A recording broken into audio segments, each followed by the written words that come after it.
representative of One Message Foundation, we'd like to extend a welcome to everyone who's come to tonight's event to hear this lecture. And we truly appreciate the fact that many of you, although maybe you may not agree with everything that you hear, at least take the time to come here this evening to hear something about Islam. And it's certainly our hope that with the information that will be shared tonight, you will come away with the truth about this religion, and inshallah, God willing, we'll come to understand some of the important aspects of our religion and hopefully clear some of the misconceptions that you might have or any other questions that you might have. Before we get into an introduction to tonight's speaker, we just have a couple announcements to make. And the first is to those students who are attending tonight's event, and if you're attending tonight's event as an extra credit part of your course, then we would ask that all of you please stay till the very end, especially after the question and answers, because that really is a part of tonight's event. And at the conclusion of the event, there will be a sign-up sheet that will be available. So just please stay for the entire event, and including the question and answers. Because again, maybe there are questions that you might not think of that other persons might ask, and so it's beneficial for you to hear the answers to those questions. So we invite you all to please stay till the very end. Also, just to everybody in general, we would like to make mention of the fact that tonight's event really is a lecture. And so this is not really the setting or a time for any type of debate, but it's a lecture. So we'd like to tell everybody just to appropriately respect the fact that it is a lecture, and if during the course of the lecture you have any questions, to please write those questions down. We don't want to interrupt the speaker throughout the course of the lecture because this can be a little bit of a distraction. So write those questions down if you have them, and inshallah, God willing, at the very end of the event, during that question and answer section, we will spend the time to answer those questions that you have. So write them down and just save them, and at the very end, you will have an opportunity to ask those questions and receive an answer to them. So in regards to tonight's speaker, Uthman Ibn Farooq, we'd like to make a little bit of mention about tonight's speaker and who he is. Uthman Ibn Farooq is a person who has a credential in that he has and holds a master's degree in the field of what we call the sciences of hadith. This is specifically with reference to Islamic knowledge in regards to the narrations of the Prophet Muhammad, peace and blessings be upon him. He has also studied under various Islamic scholars and teachers throughout various countries where Muslims are the majority population. And studying under these individuals, he has received what we call as ijaza or ijazat, which is basically authorization which he has received on the part of these Islamic scholars to in turn teach the works and the books that he has studied under these individuals. He himself is also an author of a book which deals with a specific subject or topic of Islamic worship. Brother Uthman is also very active in San Diego among the Muslim community. He's a lecturer as well as a teacher. He holds various courses, weekly course, which he teaches different Islamic subjects.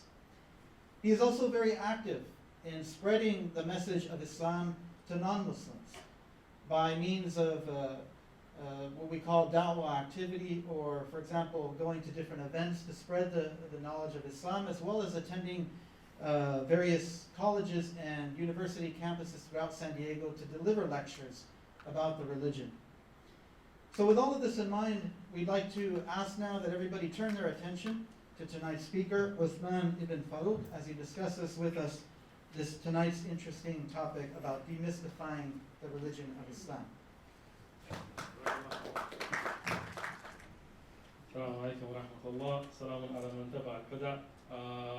We'd like to begin today with a quick reminder. I know a lot of you may have come here for the extra credit. Trust me, I was in college. I remember those days. You don't know how you're doing your final. You could use the extra credit. But I would like to discuss something which I think is very important and look at the significance of history and our place in history and how this event can actually affect that. If you think back in history, you ever wonder, how could it be? You know, we get fed these news feeds about the past and these massacres, and you know, when you see people rushing in huge crowds to greet Hitler, somebody who's, you know, again, we've been taught about how cruel and insane and, you know, a homicidal maniac of a person he was, and he drove Germany into, you know, almost at the brink of destruction and everything. Then you wonder, how was it that many people, millions and millions and millions of sane, regular, hardworking people would follow such a leader, and would follow such a leader and allow him to carry out acts of genocide and acts of mass murders, invading countries, trying to wipe out populations. How did people who were men of God even follow such a man and agree with him to be able to bring forth a very common picture that we see? I'm sure everybody's seen these pictures before. How did this happen? I wonder myself. And you know, not to think too far into far off lands, even if you look at our own country. This is a period that our country went through. Can you imagine? Look at the sign. Who wants to read the sign for me? Somebody. Raise a hand. Gentleman right there at the front. Man, you're racist. How could you even use that word? Right? Imagine in our time if somebody said, Japs, keep moving, this is a white man's neighborhood. Imagine how offensive that would be. How many people here would be offended by that? Oh, you wouldn't? Really? Seriously? Okay. You're going to have to stay on the ball with me, and I'm watching you guys. All right? So everybody here would be offended by this. Imagine if ordinary citizens who had no crime, that committed no wrongdoing, were arrested and taken and put behind barbed wires and made to wear uniforms and humiliated and put in prison internment camps in these kinds of cages for years and years without even being charged with a crime. How many of you would be appalled by that as an American? Somebody wouldn't, apparently. I'm just kidding. Okay. Imagine this. Imagine notices like this. If you go into a neighborhood and there's a notice that if you're of a certain heritage or a certain people, you're not allowed to be in this neighborhood. You have to, even if your ancestry, you have to go straight to a prison camp, even though you've done nothing wrong. And imagine if politicians were trying to ban an entire group, a segment of society, even though that segment in a whole had done nothing wrong. Imagine, how could Americans have let this happen based on the freedoms? Oh, and I got the roll music and everything. Even though America was based on such rules that we believe in people being equal, imagine what would you have done if you were there during this time? How did this happen? The media, propaganda, villainization of a people. Do you see this cartoon? What is it telling you? It is telling you that all people of Japanese ethnicity are only awaiting an order from some emperor to attack America, even though this was totally false. Totally false. You know who drew that? Dr. Seuss, by the way. No, I'm not kidding. Look it up. So when you have this kind of a war where you take cartoons and you make pictures that make you think that there is an ethnicity or a religious group, here it being the Jewish population in Germany, that is stabbing you. They are your hidden cells. They are waiting amongst you to attack you because they are your enemy. When you get fed this propaganda and you don't read and you don't think and you don't speak, then you start to think that there are certain people that are not humans. You start to think that they're animals. You start to get fed this idea and you start to buy it. And this is something we have to be very careful about, because what happens, it takes a human being and starts to make a human into being less of a human, dehumanization. You see what they do? If they don't want you to be a human, they give you a number. This is from World War II. And this is from a few years ago. So, if you look at the idea where you start giving numbers to people, that's why prisoners are not given names, they're given numbers, so that people don't think of them as people. You see, you take the human aspects away, you cover up the eyes, you cover up the faces, you cover them up so then they don't look like human beings. So when you're being told that people were electrocuted and shocked and tortured, you don't think of them as being humans. Waterboarding, it's probably some fun activities like surfing. Sure, why don't you go try it? So when you look at this kind of a thing, then you have to think in our time, when this is happening, what are we doing?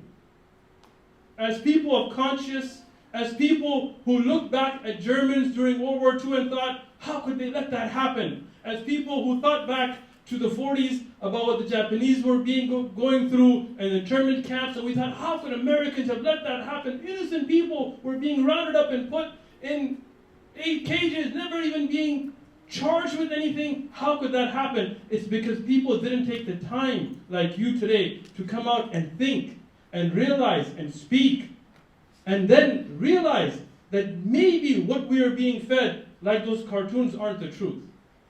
So who are we going to be like in this time? We talk about the times of Martin Luther King. We watch these movies about Malcolm X and the struggle during the civil rights movement, and all of us think, yeah, I'd be right there, right? I'd be right there. I'd be that guy. You know, I'm like, I'm with you guys. You know, I want to stand up for what's right. You know, I'd be the guy against the Nazis in Germany. But would we? I mean, if we're going with this propaganda today that we're being fed, if we're not trying to clarify these issues, build those bridges, read ourselves about what is being fed to us through Fox and all these other shows that are no longer the news but more propaganda machines, then we aren't that guy. Then we are those people who quietly let a massacre, a genocide, a internment of our civilization go on. And we don't want that to be. And that's one of the points today, is to clarify some of those issues and make all of us understand that history, when you don't know it, when you don't think about it, it will repeat itself. And if you don't believe me, look at what's going on. You know, when we see these mass rallies that were anti-Semitic, talking about getting rid of the Jews and how Jews should no longer be in Germany, we're seeing the same thing today in Germany. Same country, different religion, different ethnicity, but it is going on. So where will you stand? If we talk about Germans and how could they do this, well, look at what's going on in our own backyard, where people are not allowed to build places of worship, where people are being criminalized as a huge population with the actions of the few.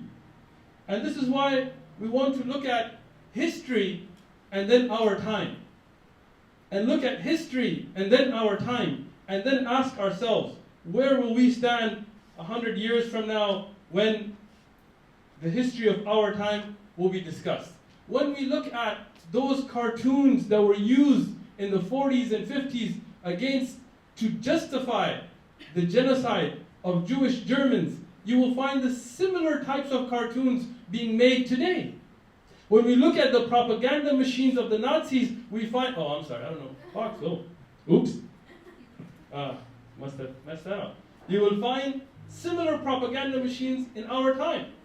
So what are you going to do? Are you going to sit and watch and let that feed your brain? Or no, are you going to be like those people that will go and speak to a people, that will attend a mosque, that will talk to a Muslim, that will pick up a copy of the Quran and read for yourself and know what is the truth from what is propaganda? Speak to a Muslim. You have Muslims here on your campus. There are about 8 million plus Muslims in the United States. There are around 160 to 200,000 Muslims in San Diego County by itself. We have 25 mosques. We have a lot of Muslims that are around. Speak to one. We're human. We don't bite. Sometimes. It's different. So, learn. Open up that dialogue. We have an amazing amount of information available to us today. This is not like those days where we couldn't find out about something. Today, not just the internet. Internet's one tool. Go to a mosque, come to one of these brothers here or sisters, and get a Quran for yourself. Go read it yourself. Get a booklet. Read. This is the problem. We want everything in 20-second YouTube videos. That's not going to happen. If you are gonna, Jon Stewart's pretty funny. You can watch his videos. But I would really suggest clearing up some of these misconceptions, going to events even like this, even when you're not getting extra credit. So, having that introduction, I want to begin with discussing some of the common misconceptions. And we're going to dwell on a couple more than others. I realize that because there are some that are being pushed more than others. So, we want to deal with the issues at hand. First thing we hear is all Muslims are terrorists. You know, we've heard it. I've heard it yelled at me from people that were speeding away because they were too cowardly to say it to my face. So, you've heard it before. And even major politicians, I mean, you cannot imagine that an elected official in a country like this would make a comment like that, but they have. So, let's talk about this. There are about 1.6 billion Muslims in the world. Out of the around 6 billion people that we have, 6 to 7, almost 2 out of every 6, almost, are going to be Muslim. So if you had almost 2 billion terrorists trying to blow themselves up, I hate to say this, but the world would no longer be. Right? I mean, even if they were taking a couple of guys out, it would be finished. So everybody realizes this is a ridiculous statement. Even if somebody who's racist will make it, they know themselves they're lying. Because not all, right? So when we make this clarification, and everybody who is of sane mind would agree that this is not true, the next thing we hear is, well, maybe not all Muslims are terrorists, but all terrorists are Muslim, right? Every single terrorist is Muslim though, right? Wrong. And I don't want to give my opinion, let's talk facts. So the definition taken, I looked at the FBI definition, it was really long, but so I just used this little one because I don't want to keep you guys too long. The use of violent acts to frighten the people in an area as a way of trying to achieve a political goal. This is the Webster Dictionary definition. You can Google it yourself. I've given the URL here. So if we take that definition of terrorism, trying to scare people through violence to get to a political goal, then you could say Hitler was a terrorist. He terrorized a lot of people. You could definitely say the KKK are terrorists. They terrorized a lot of people, right? You could say the IRA were terrorists. All of those would fall under that. But then you're going to tell me, you know what, no, we're not talking about way back then. We're talking about bombings and suicide things and those kinds of things. We're talking about that. So okay, let's talk about that. Where did modern terrorism, what we would consider a modern phase of terrorism, begin? The birth of modern terrorism, which you may not realize, is the Argonne bombing of the King David Hotel. Google it yourself. Look, I'm encouraging you to look it up yourself. That's why I give you all these references and names and dates. I don't want you to depend on me. I'm just here to open this door to something that you may not realize. How many of you guys knew about this event before coming today? 1, 2, out of 3, 4. Ooh, out of the 30, 40, 50 people that we have, we got 3, 4 people. When this was such a historic event that it is the birth of using bombs and terrorist acts to get to a political goal, which was the definition of terrorism that we decided. And if you look up, even the FBI and other databases, they will tell you this is the first use of such activities in a modern period. And who was it carried out by? It was carried out on July 22nd, 1946, by Jewish Zionist terrorists. Again, not to paint all Jews with this picture. This is one segment of that population. Just like you can't paint all Muslims or all Christians or all Buddhists with one broad brush. But we want to know. Because today when we say Jewish terrorists, everybody's ears go up. What? Did you just make a mistake? No, I didn't. Read. And they used this bombing of the British military and administration office in Palestine at the King David Hotel in Jerusalem. 91 people were killed and 46 others were injured from different nationalities. And this was the beginning of modern terrorism. And it was not rooted by Muslims. You will say, oh, that was one event, long time ago, it never happened again. Wrong. Anybody know this man already? All right, even the 2, 3 we had earlier.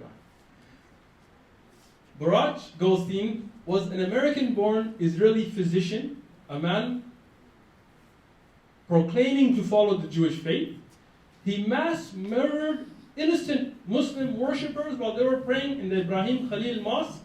While they were there was a morning prayer going on, not armed, no conflict, not in the Gaza battle, no military. He just walked into a mosque, gunned them down, killed around 30 people, injured another 125, and he was a dedicated, according to his own mind, in his own mind, he was a dedicated Jew, carrying out the work of God. And that's how he explained his actions. I don't agree with him. I don't think he was following his faith. But that's how he justified his act of terrorism.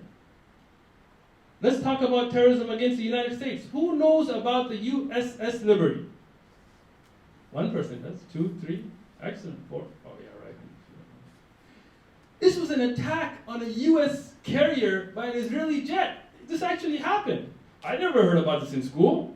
I never read about it in history. Apparently in my history book, this got deleted somehow. This just wasn't there. But when you go and you research and you watch the videos of those survivors that were on that carrier, they will tell you this was no accident. There were no other ships from any other nationality in those international waters when this US military carrier was attacked, not just by the Israeli Air Force, but by the Navy, combining killing 34 American military crew members and injuring another 171. Look it up. These are acts of terrorism. Don't want to dwell on any one religion or race, so let's move on. Let's talk about Christianity. Has there been terrorist acts committed in the name of Christianity? I will quote President Obama, who recently made this comment that he's got a lot of flack for, but read what he says. We shouldn't get on a high horse and think, because President Obama, contrary to what the Tea Party may think, he's not Muslim. He said he's not. He said, we should not get on our high horse and think that this is unique to some other place. Remember that during the Crusades and the Inquisition committed terrible deeds in the name of Christ. Slavery and Jim Crow all too often was justified in the name of Christ. This is coming from the President of the United States, a man who is a Christian himself. That this work of terrorism has happened. But again, somebody's going to say, oh, that was a long time ago, the Crusades. I wasn't even born. Well, let's get a little closer to home. Anybody remember this guy? Okay, come on, you gotta have some hands now, all right? Timothy McVeigh, a man who was actually a member of a church. You know, people are like, oh, he wasn't a religious man. Look it up. His father, his mother, they said he attended churches, and he bombed the FBI building in 1995. Some of you may be a little young at the time, but you were there. It's all right. It's not that long ago. He killed 168 people and injured over 600. According to the US government, and look this up, this remains the most significant act of domestic terrorism in United States history, till today, which was not a foreign plot. A domestic plot, till today, this remains the most significant act. And this is not one person. We can talk about Eric Rudolph, the one who bombed the Olympic Park bomber. He used to go around bombing abortion clinics and what we would consider same-sex, equal marriage centers and other things like that. He was a member of the Church of Israel, which is a church associated with a group called the Christian Identity Movement. If you don't know about the Army of God or the Christian Identity Movement or the Aryan Brotherhood, look it up. You will find out that everything that you see in ISIS and Al-Qaeda is right here in the US. It's just a matter of how the situation is. You know, when we talk about foreign terrorists and you talk about Iraq and Syria and all these kinds of things, think about this. Imagine if another country invaded the United States. Let's say like the US invading Iraq. Hypothetically. With some made-up theory about, oh, I don't know, weapons of mass destruction or something like that. Well, what happened to that? Huh. Anyway. And then your police force is taken out, the military is taken out, the National Guard are taken out. Every neighborhood starts to defend itself. Every neighborhood starts to arm itself, defend itself. Everything will fall among sectarian lines. Everything will fall amongst racial lines. There'll be Mexicans and blacks and whites attacking. Look at the LA riots. Look at what happens in Ferguson. Imagine if there was no government. Then we put a country in that situation. We invade a country that had nothing to do with 9/11. Nothing. Osama bin Laden and Saddam Hussein hated each other. Had no connection. Prove it. One atom's bit of connection, not there. We invaded this country because they had weapons of mass destruction that didn't exist. They didn't have them. We admit it now. Sorry. My bad. Invaded your country, destroyed your infrastructure, left you as a mess. And now we're like, how could that be going on? Oh. Imagine these people if they had no fear of a government.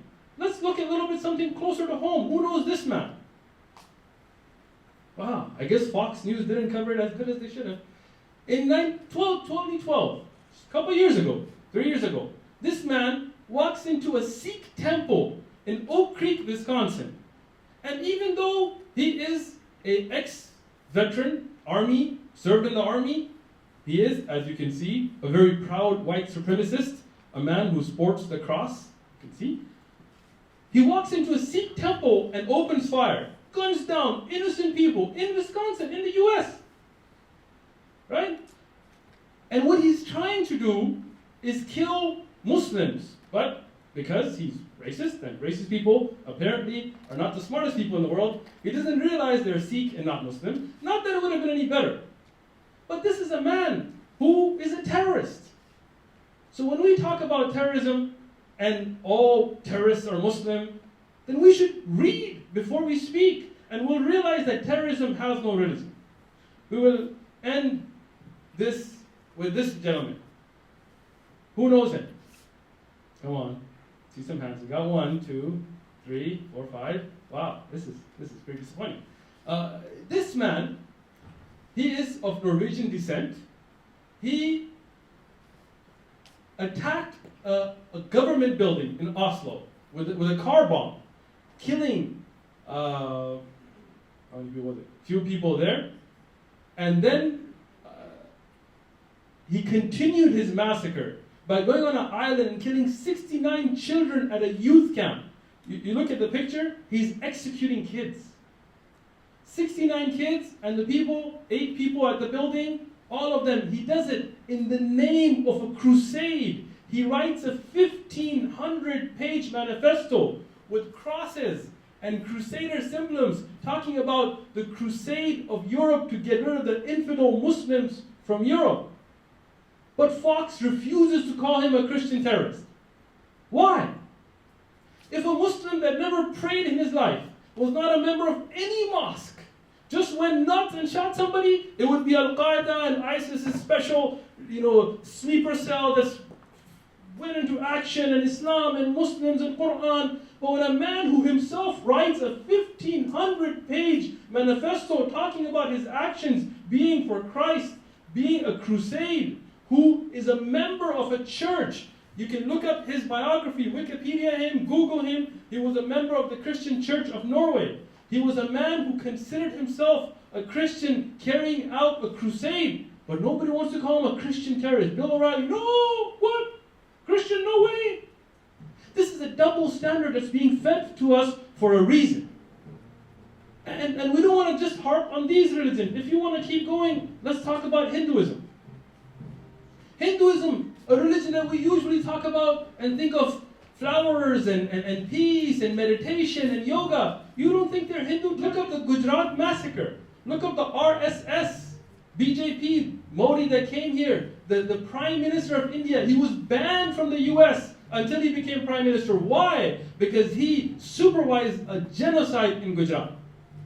Under the name of Hinduism, a religion that is supposed to definitely produce peaceful people. You talk about Buddhism. Come on. Buddhist terrorists? No way. Right? You can't even eat meat.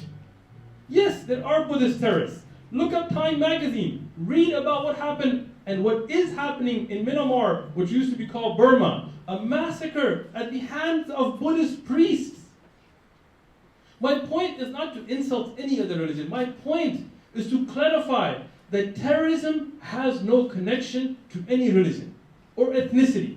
It's a tool that is used by people trying to get to a political end. It has been used by people of different faiths. It has been used by atheists. It has been used by the Red Army, which was an atheist Japanese terrorist organization that let out nerve gas in the subways in Japan. It has been used by different religions. And with historic facts, we can tell you that not only are not all Muslim terrorists, but not even all terrorists are Muslims. But we've been fed this line that okay, maybe there's one or two non-Muslim terrorists, but the majority of terrorists are Muslims, right? Wrong. According to the FBI, and this is not mine, you can look up, there's the URL, look it up. According to the FBI, in the last recording, which they took a segment of time, and this was after 9/11, 2002, 2005, when they recorded all acts of terrorism. Now this does not only mean what Fox recorded. Because if this was only what Fox News reported, then this would be like all Muslims except like 1% there, or maybe. But this is not Fox News. This is reality. This is the FBI and their recording of all actions that use terrorist violence for their political cause, and this is a breakdown of those groups that use them. Look it up. Don't believe me. There's a URL to the FBI.gov. It's not my site. This is why we have been fooled. We have been bamboozled. We have been tricked. We are being corrupted to think that there is a reality that is not there. Just like the fear that was put of Japanese Americans during World War II that didn't exist. Just like Hitler put the fear of Jews and others in the German population that didn't exist, we are being put in that situation. We need to wake up and realize what's going on. Now, quickly we can talk about Europe as well, because apparently there are no-go zones in Europe where non-Muslims can't go. I don't know. I've been to Europe many times and I've never found one. And millions of people that live there don't realize there's one, but Fox News somehow got it. Here is a breakdown of terrorist acts by percentage between 2006 and 2008. And you look at the Islamist, quote-unquote, statistic that's given. Yes, it's what gets on the news. Charlie Hebdo was all over the news. But when 3 Muslims were executed by a man execution style just recently, here in America, we don't see that media coverage. When in France, Muslims are regularly killed by hate crimes, we don't get that media coverage. When a non-Muslim walks into a mosque and shoots up the mosque, like we saw earlier with Goldstein, we don't see that coverage. And that's why an unbalanced picture starts to form in the minds of people. Now, having discussed this, I know a thought may still be coming. Well, maybe people of other religions, they used violence, but in Islam, it's the Quran that preaches violence, it preaches hate, right? That is wrong. When we look at the Quran, and we have a Quran, if anybody wants a Quran, we can get you a Quran, read it yourself. It's not, we don't have any edited versions.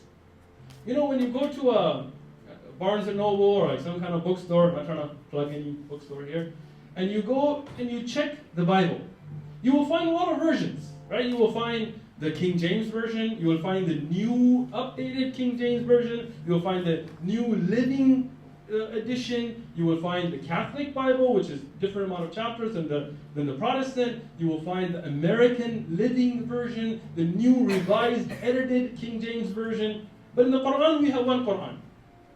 Shia, Sunni, this, that, we have one Quran. So you want to get the Quran, read it. Here, I'll give you references myself. What does the Quran talk about? Anyone killed, who kills a person unjustly, it would be as if he had killed all of humanity. And if anyone saved a life, it would be as if he saved all of mankind. Now, are there verses in the Quran about fighting? Of course there are. I'm not going to lie to you. It's a practical book. Every book does. The Bible has it. Don't believe me? I have one. We can read it in a minute. But what Fox News doesn't tell you is when you read those verses, read what comes after it. Read what comes before it. Read in context. And you will find that always, even after the verses that have to do with battles and war, it will say, if they incline towards peace, then incline towards it. And trust in Allah. Surely He's the all-seeing and all-knowing. Always, even when there is battle, if there is a way to stop the battle and have peace, that is what the Quran orders us to do as Muslims. Now, somebody may say, oh, but there are battles and talks of killing and stuff in the Quran. So, just so we don't have any misconceptions, here's the Bible. I didn't print it. Somebody gave it to us somewhere trying to convert us. So, Isaiah 13:14, verse number 21, prepare slaughter for his children because of the iniquity of their fathers, lest they rise up and possess a land and fill the trace of world with city. Killing of children, okay. Talk about brotherly love. And Moses stood in the entrance of the camp and said, whoever is on the Lord's side, come to me. And all the sons of Levi gathered themselves together to him. And he said to them, thus say the Lord God of Israel, let every man put his sword on his side and go out and from the entrance throughout the camp, and let every man kill his brother, and every man kill his companion, and every man kill his neighbor. So the sons of Levi did accordingly, and to the word of Moses, and about 3,000 men of the people fell dead that day. Now, does this mean that Christians are ordained to do these kinds of actions? No. I'm not saying that at all. But can you take any religious text and take verses out of context and justify killing? Yes. Has it been done by the Bible? Yes. Google it. Hitler used the Bible in his speeches. This is what the President Obama said.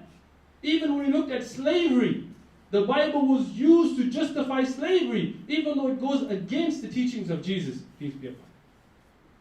So, we want to be fair when we talk about religious texts. We want to admit that every religious text can be and has been misused in the past, including the Quran. Misconception number 2. Muslims hate women. And for the Muslim women here, this may be surprising, but apparently this is something that we hear all the time. Muslim men hate women. I don't hate women. I love my mother. She's here. I love my wife. I love my kids. But we hear this. And when we talk about the fact that we don't, we hear, well, maybe they don't hate women, but you force them to wear that thing. I don't know what that thing is, but you make them wear this thing. So we wanted to talk about the hijab. And this is a covering, and you will see many of the Muslim women here wearing it.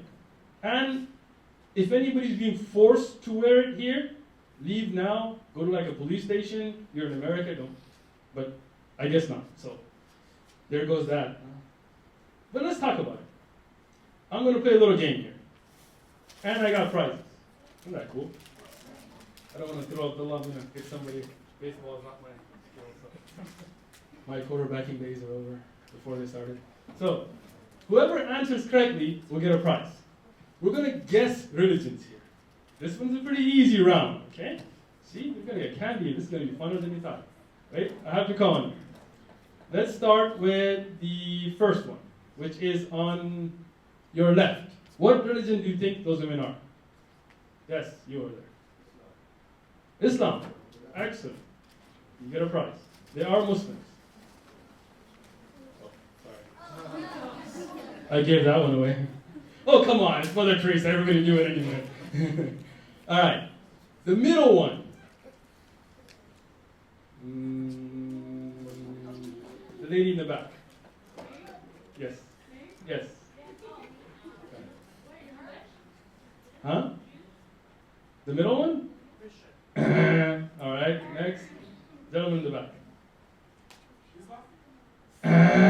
Oh, man. I can't believe you guys don't know what this is. Yes, you're right there. Christian, she is. This is Laura Bush. This is President Bush's wife. She's a Methodist Christian. And the last one is Muslim. All right, just because that didn't go as smoothly as we thought, we're going to have a second round.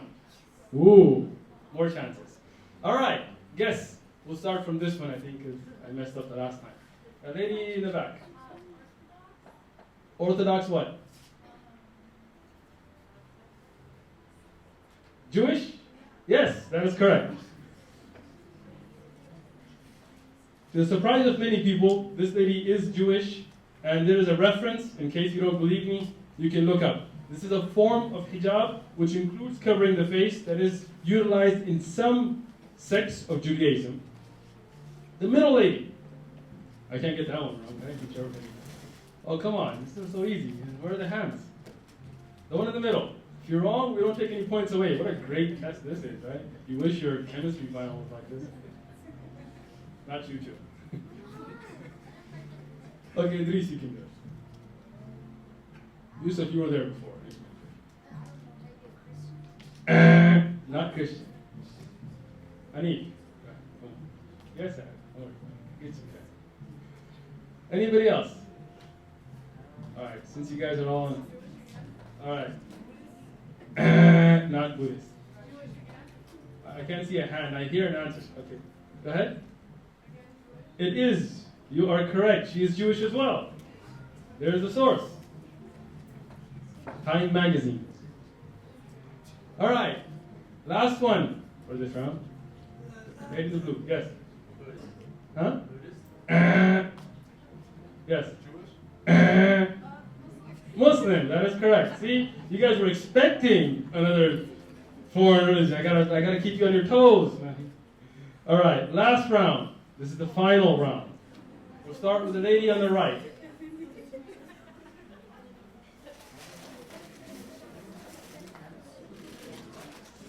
Yes. Yes, you. Amish, you're correct. Good job. The lady in the middle. Yes, gentleman in the back. Ooh, close but no cigar. I would have given it to you, but then those people from that religion will be offended, so I can't. Yes. Quickly. Sikh, that is correct. She is a Sikh lady, which is not a part of the Hindu faith, it's a separate faith, but they also practice the covering. The last lady in the blue, yes. Hindu, that is correct. So the point of this exercise, other than bribing you with candy, is to show that the hijab is not just an Islamic concept. There is the concept of hijab in other religions. You will find it in Christianity, you will find it in Buddhism, you will find it in Hinduism, you will find it in Judaism, you will find it in Islam. The rules and regulations may vary, but you will find it in all of the major religions. When we look at the Bible, many of you, and I'm not going to ask you to raise hands, but may be practitioners or practicers of the Christian faith. And if you are, I suggest you look up the Bible. And you see where, there's the verse right there, you can look it up. I have a Bible here if you want to see it. I know there's differences in translations because there are so many different types of Bibles, but in essence what you will find is but a woman dishonors her head if she prays or prophesies without a covering on her head. For this is the same as shaving her head. Yes, if she refuses to wear a head covering, she should cut off all her hair. But since it is shameful for a woman to have her hair cut or her head shaved, she should wear a covering. It's in the Bible. You don't believe me? Right there. Look it up. Go home, look it up. There's a verse right there. Right? Now, if Christians today don't practice this, that's up to Christians. I'm not a Christian theologist. My master's is not in Christian theology. So I can't speak for the Christian faith. What I can say is it's in the Bible. And you will find early depictions of Christian women always covered. If you look at pictures of Mary, the mother of Jesus, peace be upon both of them, you will not find her in short shorts or without a head covering or something like that. You will find her in that modest dress that we find many of the Muslim women in today. So this is something that is in Christianity. It is also in Judaism. Hijab is also there in the Jewish faith. Rabbi Meir Shishler writes, the halacha, Jewish law, requires married women to cover their hair. Now, in Judaism, it has more to do with a married woman. In Christianity, it has to do with the authority of man on woman. In Islam, it doesn't. There are differences. But I'm just showing you that this is a concept that's there. You will find this book, you can look it up, The Obligation of Married Women to Cover Their Hair in Judaism, and it's there. And you will find Orthodox Jewish women covering their hair, and some of them even covering their face, as we saw earlier, as a part of their faith. So when a Muslim woman does it, it doesn't mean that she's being forced. Because in Islam, the concept of hijab has nothing to do with your husband, or the authority of a man, or being married or not married. It has to do with modesty and your right to cover. When we find this idea that Muslim women are oppressed, and Muslim women are being forced to do this and do that and to cover, it's amazing because nobody cares enough to go and talk to a Muslim woman. Nobody cares enough to ask these women, why are they fighting for the right to wear the hijab? Why is it that countries who champion freedom of speech, freedom of expression, personal liberties like France have banned the hijab? Have banned the hijab in schools, in public places, and the niqab, they've even banned it on the street. If you're walking on the street and you feel like your own freedom, with your own choice to practice your religion and cover your face, you will be ticketed, you will be arrested. Why? Where's freedom of speech? Where is freedom of choice? Where is the right to practice your religion? What happened to Charlie Hebdo and this and that? And what happened? Why is there this hypocrisy that we find in the values being taught to us? Why is it that in certain aspects, freedom of speech has to be protected no matter what, and you can do whatever and draw whatever and say whatever, but in the same country, France, if you just say, you know what, I don't know if the Holocaust really happened the way it did, you'll be arrested. Google it. People are arrested for denying the Holocaust. I'm not denying it, I'm just saying there's this fact. In Austria and many other countries, illegal for you to hold that opinion, to express that opinion. Why? Why is that not freedom of speech? Why don't those people have the freedom to express their thoughts like the cartoon drawers have their freedom? We should be fair when we talk about freedom. So when we talk about hijab, in the Quran, it has nothing to do with your husband or being married or men forcing it upon anybody. It has to do with being an honorable woman. It has to do with modesty. It has to do with your connection with your Lord, with your God. And unlike in the Jewish faith, where a woman has to cover even when she's in the house with her husband and children, a Muslim woman does not cover when she's around her family. Those that are close, we call them in Arabic term mahram. But this is only when they're around those people that could possibly have malice for them, which are called ghair mahram. And this is for her own dignity and honor. And the Quran reminds us of not having any compulsion in religion. This is a verse in the Quran that requires a lot of understanding. I'm not here to teach a class on theology, but I'm here to show the truth about what the Quran says. What about the idea that if women wear hijab, they would no longer be able to be productive members of society? That is not true. This is a false notion that we're being fed, that women, whether they cover their head, whether they cover their face, whether they cover just the outer jilbab, that they cannot be productive members of society. They can be, they are, and they choose it. And the harsh reality is that people are not allowing women to be able to practice their religion and practice the hijab out of their own choice. Maybe there are people in other countries who are forced into it. I'm not saying it's not happening. It could be. I have never met one. But what do we have in front of us today? We have Muslim women here, many of them covered. Walk up to one of them. Ask them, politely. I want to offend them. Right? Ask them, hey, do you prefer to wear the hijab? Do you choose to wear it? Is there a guy with a gun that follows you all day in case you take it off? Why do you choose this? And let them speak for themselves. Why does Bill O'Reilly or Roger Hitchcock or Fox News need to speak for them when they have their own voice, they have their own thoughts, they have their own ideas? Moving forward, I want to end this presentation by not just clearing up misconceptions, but also to talk about what Islam is. We talked about what Islam isn't. But let's talk about what Islam is. Islam is a religion. What does the word Islam mean? We'll talk about it from a practical perspective, from a linguistic perspective. As those of you who know Arabic language, and maybe you're studying it, you know Arabic is a unique language. Most Arabic words, they will go back to a 3-letter root. Other than some ruba'i, almost all of them will go to thalathi, right? So if we take the root word back, aslama is where the word Islam comes from. Aslama is to surrender or to give yourself up, meaning that you put yourself in the way that your Lord chooses for you.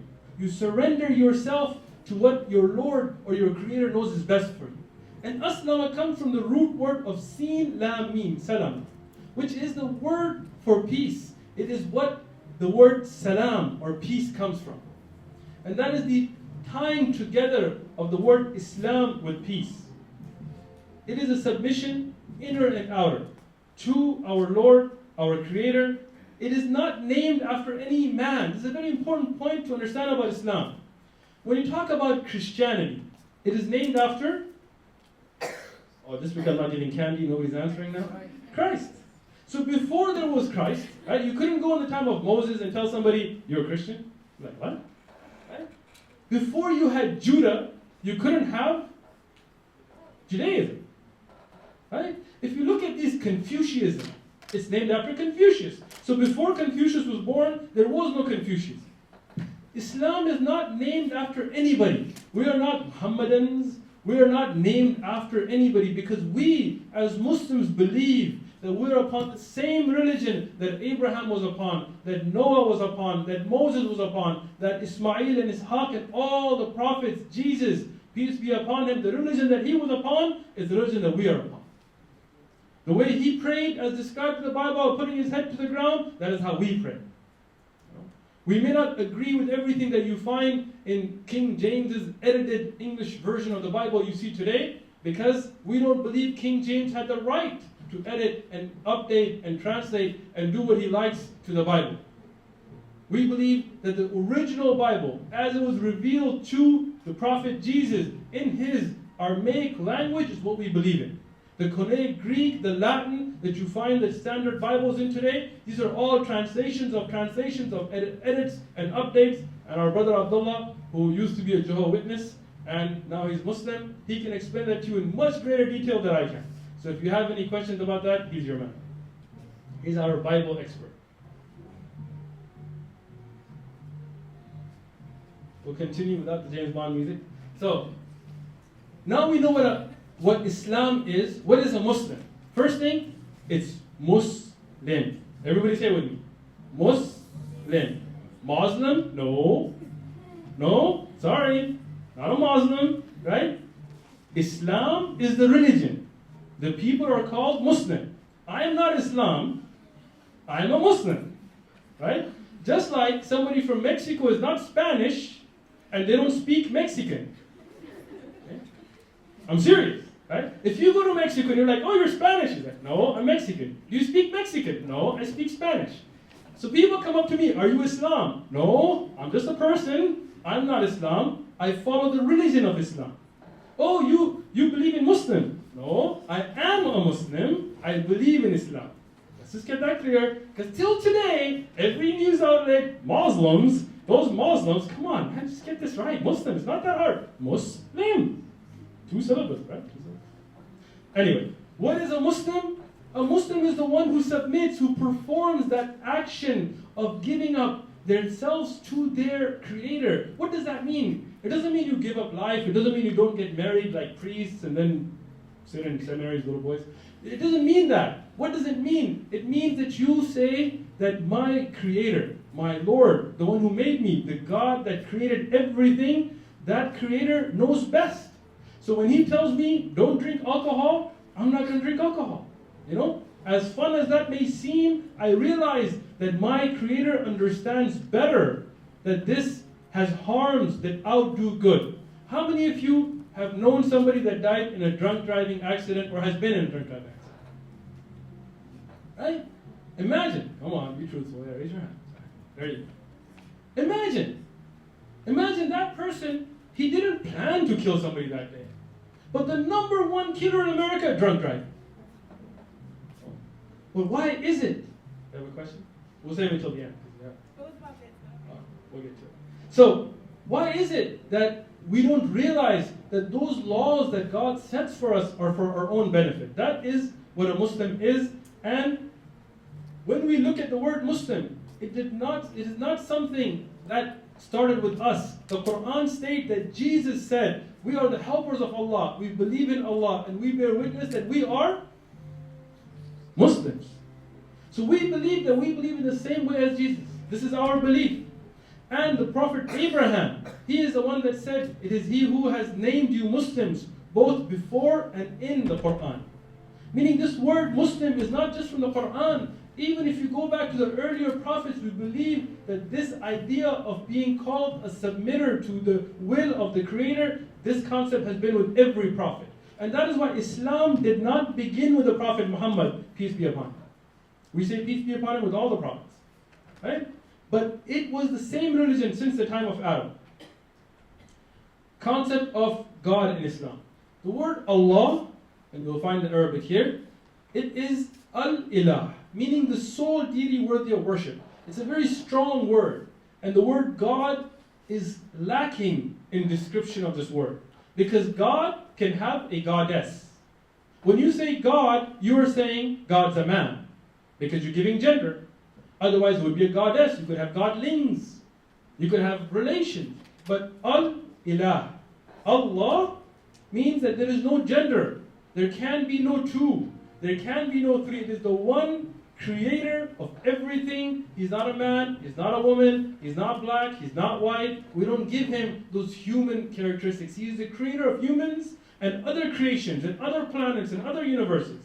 That is the word used. It was used by Jesus in his Aramaic Hebrew of ilah. When we go back to the Hebrew language and their reference to God, you will find it in the Bible. If you look up the Hebrew or Aramaic Bibles, even though with the additions that they have, if you look at the original word, here are the references from the Bible, you will find that word.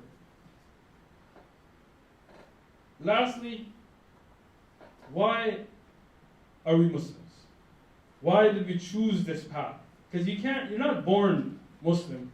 I mean, we're all born on fitrah, on the pure belief, but you have to choose to be Muslim, even if you were born in a Muslim household or not.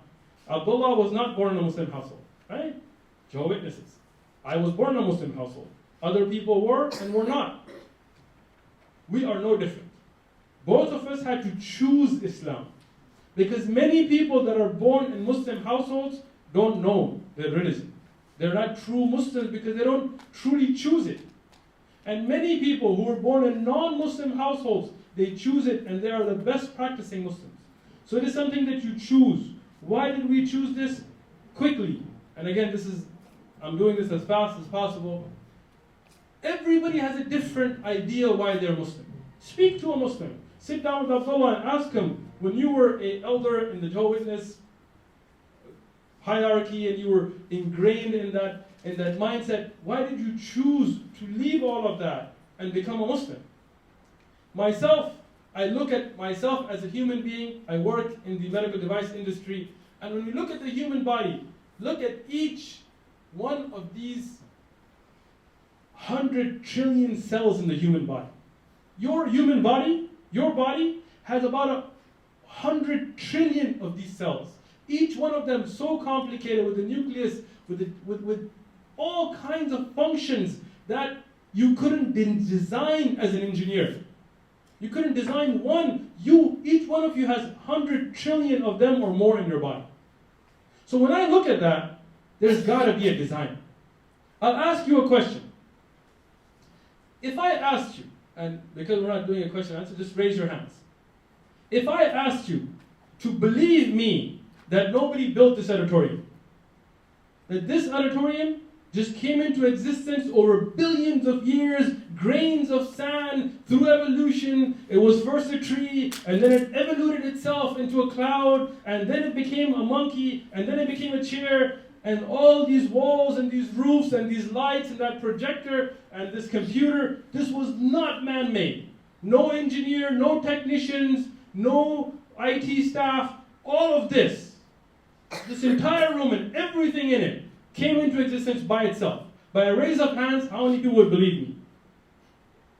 If you do, I have a bridge to sell. Nobody? Now think about this. None of you would believe me. But your human body is more complicated. It is a greater feat of engineering than this room. You, with your eyes that see, with your ears that hear, your nose taking in oxygen, giving out carbon dioxide, plants doing the opposite to keep the balance of life. You, when you get cut, you heal yourself. When this light falls off, it's not going to put itself back up. Right? So how can you tell me that all of this just came out of nowhere? Just, billions of years. I gave you the same thing, billions and billions of years. You didn't believe me. But that professor is like, billions of years it happened. We just believe it. I don't believe it. I believe there is a creator, and I believe that this is a sign for us. And that's what Allah subhanahu wa ta'ala tells in the Quran.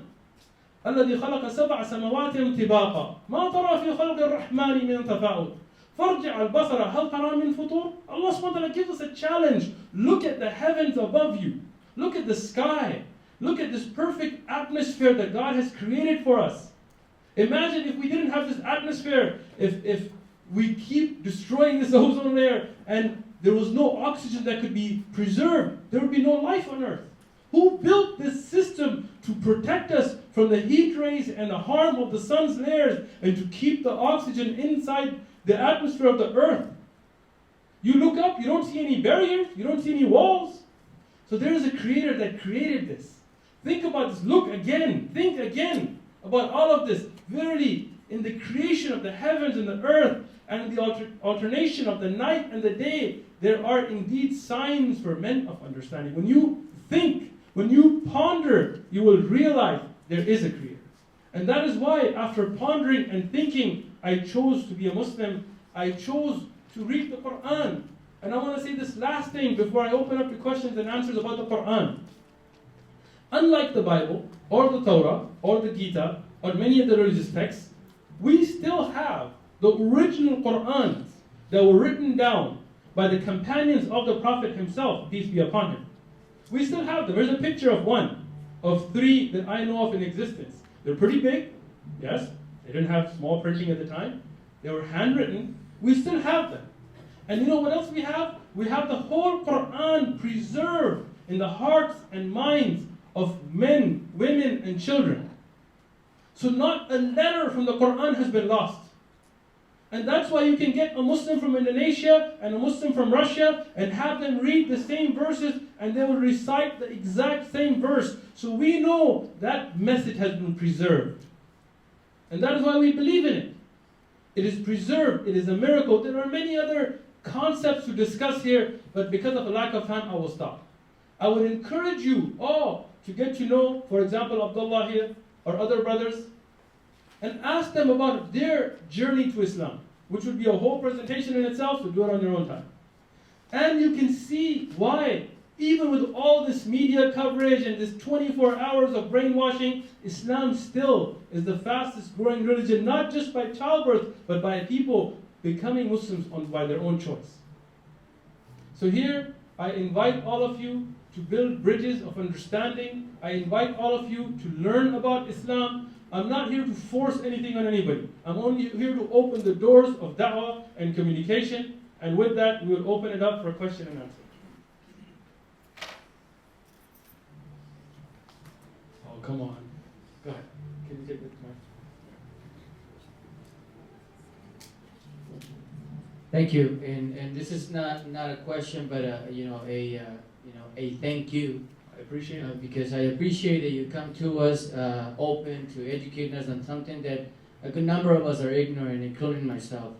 And I also applaud the courage of those of you who are here, especially my students, that made the time to be here.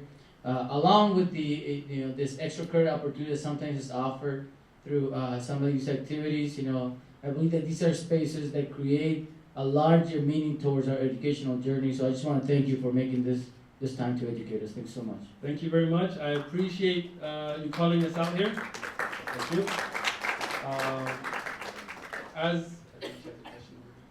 But I just want to say a thank you back. I appreciate those professors who have the insight and the thinking to encourage these kinds of dialogues. And I think these will be the people, the silent heroes in history that will have prevented many clashes of civilizations by this openness and understanding. We all need to respect each other and views and learn, and that will lead towards a better society for everyone. Yes? Okay, so Islamic faith and Christian faith, they overlap about 92%. Everyone. I haven't done the math, but okay. You must be a math major. Being sarcastic. I understand your question. Let me address it, and if I don't address it properly, you can follow. As Muslims, we obviously realize there are other faiths in the world. Even if there's 1.6 billion of us, there is 4.4 billion others who follow other faiths. A part of the Islamic faith is to protect the rights of people who want to follow a particular faith. How is that? In the Quran, as we read from the verse earlier, there is the ayat that mentioned there is no compulsion in religion. Obviously, there are laws that are enforced in every society, right? But you cannot force somebody to become a Muslim. What is a Muslim? Again, somebody who submits themselves, right? Who with their heart and their tongue and their actions, they bring that belief into their life. Now, if I was to take a gun and put it to this man's head, because my friend, that's why I'm playing with him, I want to scare him to be real, right? And I made him forced to pray. In Islam, that prayer is not accepted. Because the Prophet, peace be upon him, he said, إِنَّمَا الْأَعْمَالُ بِالنِّيَّاتِ, that every action is based upon your intention. وَإِنَّمَا كُلِّ امْرِئٍ مَا نَوَى, and everybody will get what they intend. So if you force somebody, they cannot be a Muslim. In Islamic history, you will not find anywhere a people that were forced to be Muslim. This is only fiction that you will find on Fox News and right-wing media. Find it to me in history. In Spain, you're a professor of what? Sociology. Excellent. If we talk about the Spanish Inquisition, what happened in the Spanish Inquisition? When the Spaniards took Spain, which was known as Cordoba at the time, from the Moors, they genocided, they cleaned house. Jewish, Muslim, Christian that didn't agree with them, cleaned house. Wiped them out until there was no Muslim population left in Spain. But historically, look it up. When the Moors, the North African Muslims, ruled Spain, they didn't do the same. They didn't wipe out the population. Otherwise, there would have been no Christians left there. But they let the Christians live and practice their religion. They let the Jews live and practice their religion. Look up the Crusades. Look up Salahuddin Ayyubi. Salahuddin Ayyubi, and when he took back the place of Jerusalem from the Crusaders, he didn't massacre the Christians. He didn't massacre the Jews as the Crusaders had done. Look it up historically. Don't take my word. So as a Muslim and Islamic faith, we believe even under Muslim law, everybody has the right to practice their religion. Even govern themselves. There's a book by Ibn al-Qayyim al-Jawziyah called Ahkam Ahlul Dhimma, where he talks about even a Christian living in a Muslim land is allowed to use Christian law for his own internal affairs. But many Muslims may not be practicing that today. I want to make it clear. I want to tell you what Islam says. I'm not going to tell you what ISIS or this BAS is or whatever other acronym maybe out there does, because a lot of them may not know the religion. You're looking at political situations in Syria, in Iraq, in Afghanistan, in Somalia, and other places. You're looking at vacuums of governments. You're not looking at theologians. You're not looking at people who have degrees and understanding of Islamic rules and regulations. In Islam, we believe that people have the right to practice their religion, and we believe that nobody can be forced to become Muslim. Now, do we believe that all of the Christian faith is in accordance with our faith? Obviously not. You said the 92%, right? So for that other 4%, or 6%, 8%, okay, I'm not a math major, all right? I got my MBA in business, wasn't math, I wasn't accounting. So, that difference is there. We do not believe in the divinity of Jesus.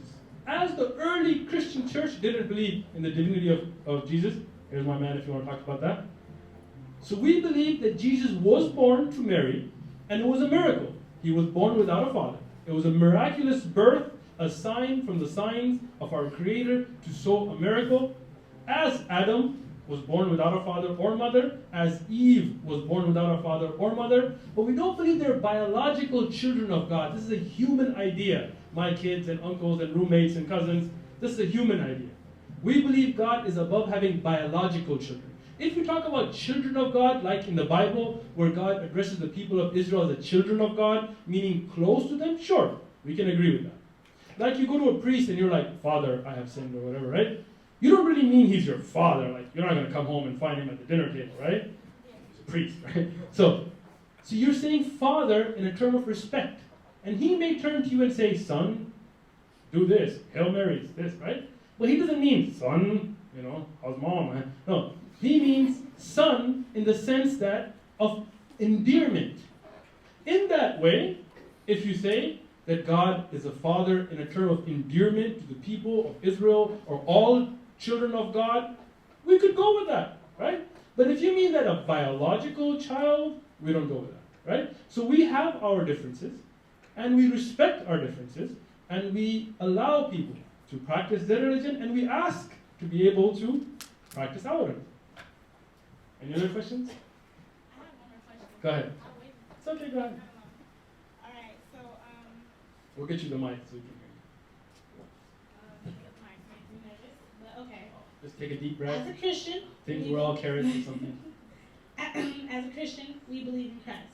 Excellent. And I understand that one of the differences between Christians and Muslims is that Christians don't believe that Muhammad was actually the prophet for the Islamic faith, correct? Am I correct? Yes. That's correct. Yeah, Christians that's do not correct. believe that, otherwise they'd be So, Muslim. do Islamics, and do you guys believe that, so you guys believe in Jesus and all of that, you guys just don't believe that biologically he is his son because God is not a human. Excellent. So, why don't Christians believe that Muhammad was a prophet?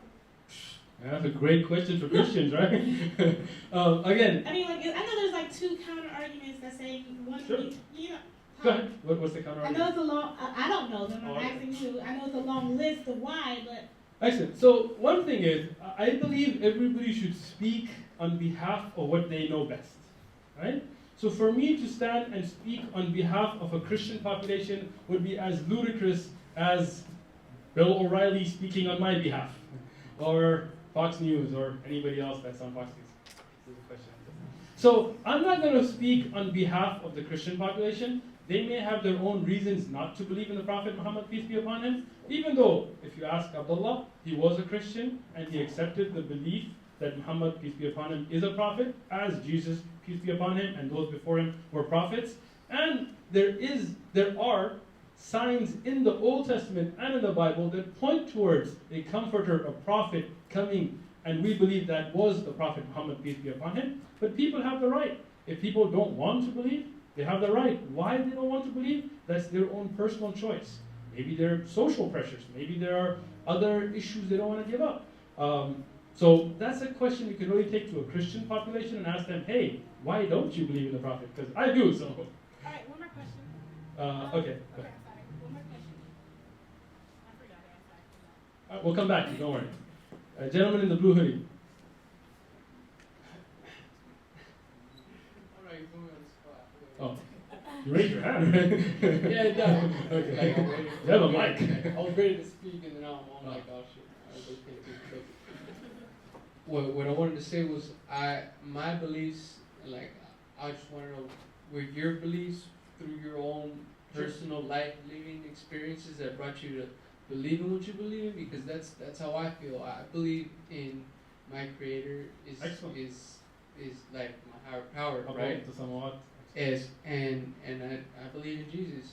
I Excellent. believe it because of stuff that has happened to me, and Sure. that leads me to believe that. I'm just asking, is that how you guys, or how you? No, I'm sorry. I got you. No, I got your question. Perfect. No problem. I got you. How you guys did that? So again, as you have alluded to, belief is a very personal thing. Everybody has different experiences in life. You know, some people meet up in classrooms wearing Dickies and go into gang fights. Inside joke. And then you find out your own, or you find your path, right? Like you found yours. Myself, I was raised in the United States. My mother is here. I came to the U.S. very young. I think I was maybe like in 5th grade or 4th grade or something like that.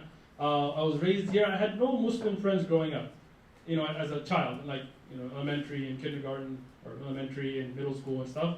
So I grew up with a lot of, well, at the time, in my high school, you were either white, black, or Mexican. And I was too dark to be white and too light to be black, so I was Mexican for a long part of my life. And then when I was around the age of 17, 18, I went on a path to research religions. You know, I had a friend that died, got shot, all that kind of stuff, and made me think. And I didn't become Muslim just because my parents were Muslim. I looked into religions, I read about them, I took classes, I went to temples and synagogues and kingdom halls and all kinds of places, you know, Sharif temples and PB and all that. And after researching and looking at the history of the Bible and how it had been changed, and the Torah and the differences between Rabbinic laws, I chose to be a Muslim, studying the Quran and looking at the precision in recording of the Quran. That is my personal journey, right? Miracles have happened to all of us. You know, if I was to say that, oh, you know, this miracle happened to me, then everybody's gonna be like, whoa, this happened to me and this happened to me. So I'm not gonna get into those experiences. But this is how I personally found. And I can tell you that if I hadn't, I would either be in jail or dead. So I'm glad. I'm sure my kids are glad because they wouldn't be born. So everybody has their experiences and everybody finds their way. And I would encourage you, as I personally went through the Bible. You know, I read the Bible cover to cover more than once. I used to go to a New Horizon youth group off of Genesee, and well, every Wednesday youth group I used to be there. I went to many quinceañeras and all that kind of stuff. I would encourage you to read other texts as well. Read the Quran, get one. You know, excellent. Read the Torah, the Old Testament. You know, read about other faiths. At minimum, you will get a respect for other people and understand. You know, sometimes when you are in the other part of the world, when you're in the Muslim lands, you know, you see somebody who may be doing something that is normal for us here, like dribbling a ball, right? And it freaks people out over there. What the heck's he doing? You know, why doesn't he just hold the ball? Why does he keep throwing it on the ground, right? You know, so, you know, you look at, you know, I was in Pakistan and we're talking about football, you know, American football. And they were like, well, they don't even kick the ball. They don't even use the foot. How can you call it football? Like, I don't know, it's football. You know? Well, we kick the ball. No, that's soccer. We don't sock anybody. How's that soccer? Right? At least you can get to know other people and cultures and religions, and you never know. I mean, never think that you have the ultimate answer, you know? Because until you've studied and known other religions, how would you know? That's why as Muslims, when we choose Islam, it is after study. Many of us have studied the Bible, we've studied other texts, and we've chosen. So I encourage you to study. Any other questions? Gentleman in the blue, light, teal, green, bluish, cool shirt. Let's leave it at that.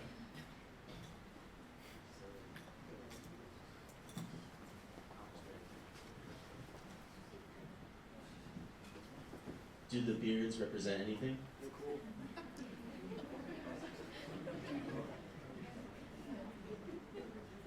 My battery's dead. Totally ruined my joke. Because they're cool. No. I'm a Duck Dynasty fan. No, I'm just kidding. Okay, so the beard do represent something. Hair on your face. What it is, if we look at the nature of man, a man in nature, he has facial hair, right? I mean, for example, yourself, if you didn't shave for the next month, you'd probably be competing with me, right?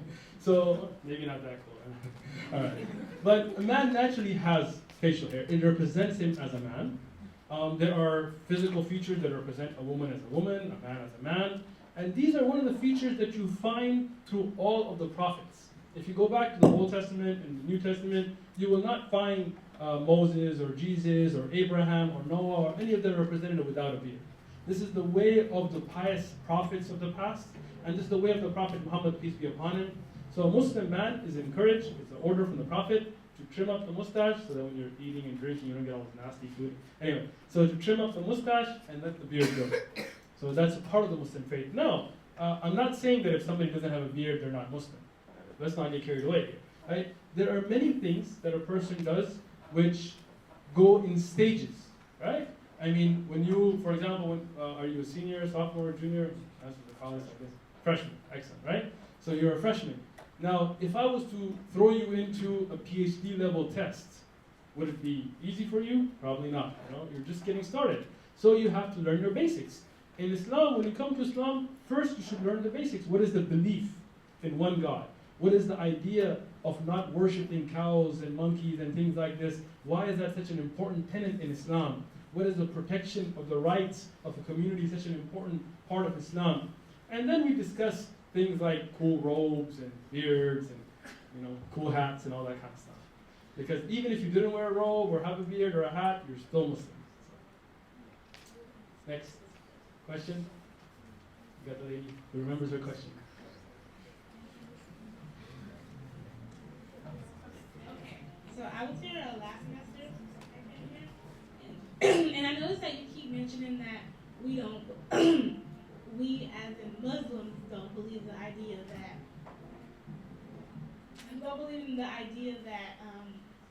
Christ is, Allah, God's son.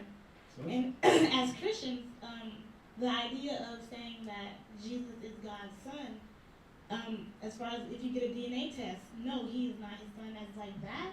Okay. But we believe it's more of a metaphorical term as being his son. So he's not the physical son of God. Yeah, he's not the physical son of God. A lot of Christians would disagree with you. So, how many Christians do we have here? I'm not going to kill all you guys in the parking lot or anything, don't worry about it. All right, how many Christians do we have? Right, raise the hand. Excellent. How many of you believe Jesus is the actual begotten Son of God? DNA-wise. Right, begotten Son, like actual born Son. Okay? How many of you don't believe that he's a begotten Son of God? That is metaphorical. That is metaphorical, it's not the actual Son. He's the heart and soul through God. Okay, we got one. We got two. I have Bible verses to back it up. Okay, so I will let you guys work out your theology of Christianity on your own time. As I said, I'm not here to speak on behalf of the Christian population. I have met Christians who have said what you have said, that it's a metaphor out of love, and we would agree with that.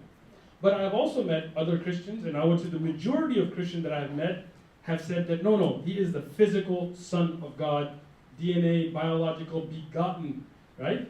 I don't agree with that, but I have to respect that that is their belief. So, if you were to bring the belief that he's not physically the Son of God, rather it's a metaphor to show love and respect, you would be upon the Muslim belief about Jesus, right? If you were to say, no, he is actual begotten Son, like he physically is the DNA Son of God, he is God himself, apparently, in some beliefs, then a Muslim would not agree with you. Other questions? Gentleman in the back, great shirt.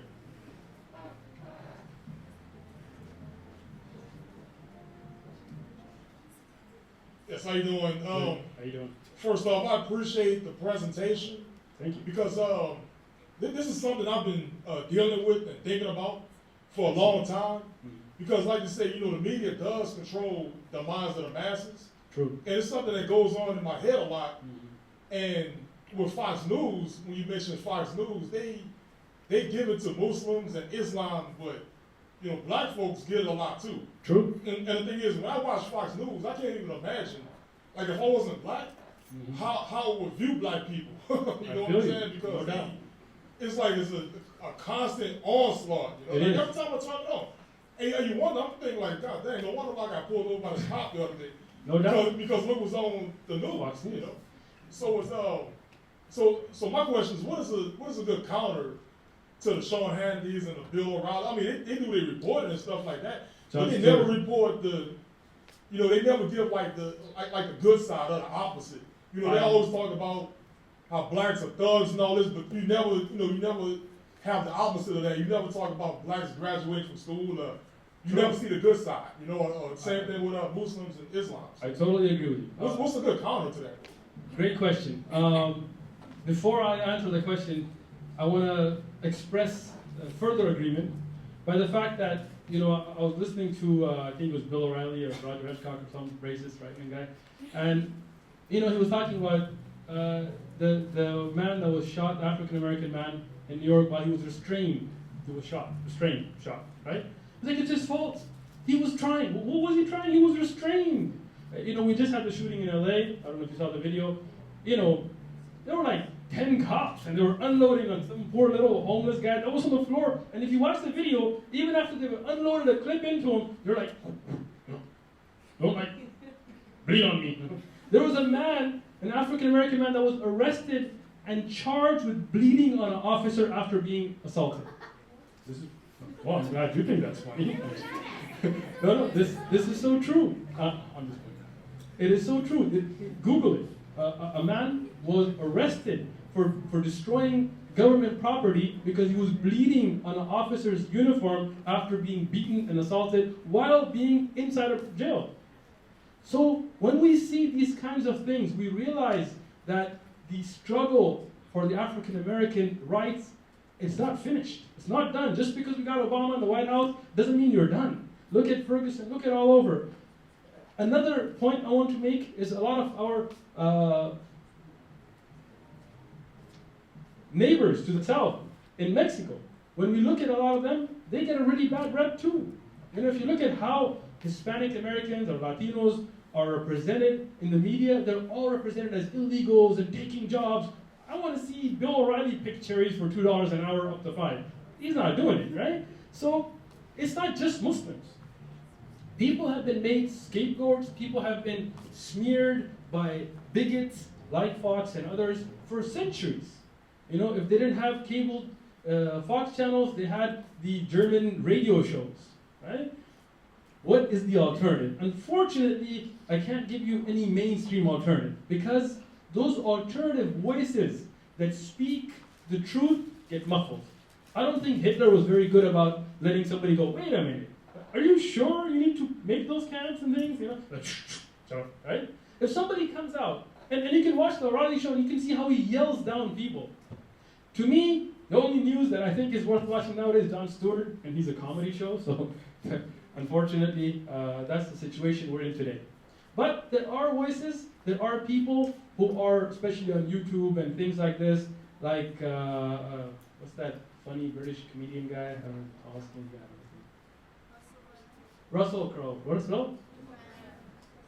Yeah, whatever his name is. Democracy Now! It's also, you can Google it. You know, but another thing I would suggest is Google newspapers from other countries. Go read Al Jazeera. Go read, I'm not saying it's perfect, but go read a Pakistani newspaper. Go read, they're in English, you can read them. Go read another language newspaper that may be translated to English and try to see how the world is seeing a situation. See what's important in other parts of the world, and you might get a better picture. But as far as corporate mainstream media, unfortunately, it's all bought out. Look, you know, I'm not here to talk about conspiracies or anything like that, but Google, all wars are banker wars. They're started by bankers, there's always profit, you know, it's not just now.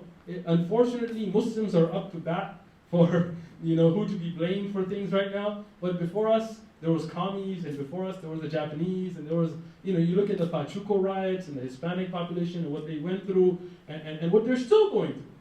You know, you look at the Minutemen and the kind of stuff they put out there, you look at the African American struggle and what it's still going through, you look at the Asian American struggle. You know, many Asian Americans, you know, when you talk about making jokes, now, in most places, making jokes about African Americans is not acceptable.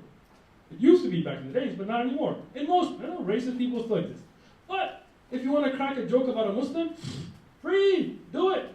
You want to crack a joke about Asian Americans, oh, that math quiz, you know, laundry guy, all this racist stuff. People make it. People have racist shirts about Asian Americans. So the struggle is still going, and it's going to always be there. What you have to do is open up these lines of communication. Get to know people. Get to see that the image of an African American man that Fox is shoving down your throat is not truly a true image. It's taking a sample and trying to make it a whole.